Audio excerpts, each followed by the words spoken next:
Ito mga idol, oh, isang inakay. Anak ng Crimino Opa tsaka Green Opa Split Par Blue Split Ino. Sigurado ito ay Green Series mga idol na Split Par Blue, Split Ino. Ito, tignan natin.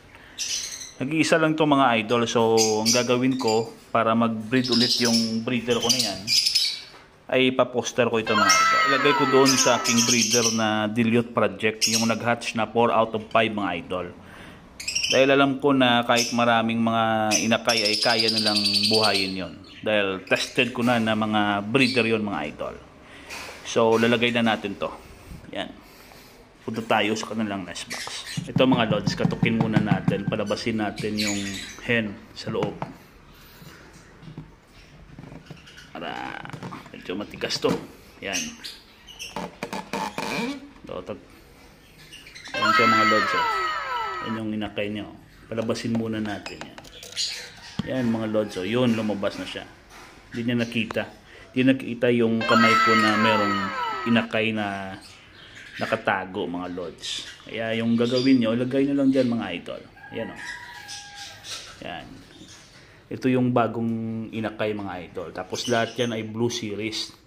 Malalaman ko din yan dahil kakaiba ito mga idol. Ito ay Green Series. Yan o. Yan, 5 na yan lahat. Tapos kasama pa yung isang itlog dati. Yan, hindi pa nag-hatch yung isa. Pero ang gagawin ko dyan mga lods, kapag nag-hatch na yan lahat, ay gagawa naman tayo ng paraan kung paano natin mabubuhay lahat yan. Yung iba siguro ay ilalagay ko doon sa mga yung mga naunang nag-hatch nito, yung mga malalaki katulad nito. Ilalagay ko dyan doon sa ibang mga breeder mga idol. Para at least mabuhay.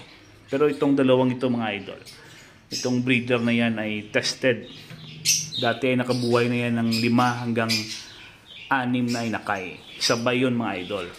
Buhay lahat. Kaya komportable ako at kumpiyansa ako na kaya nilang buhayin yan. Alright. Yan sila.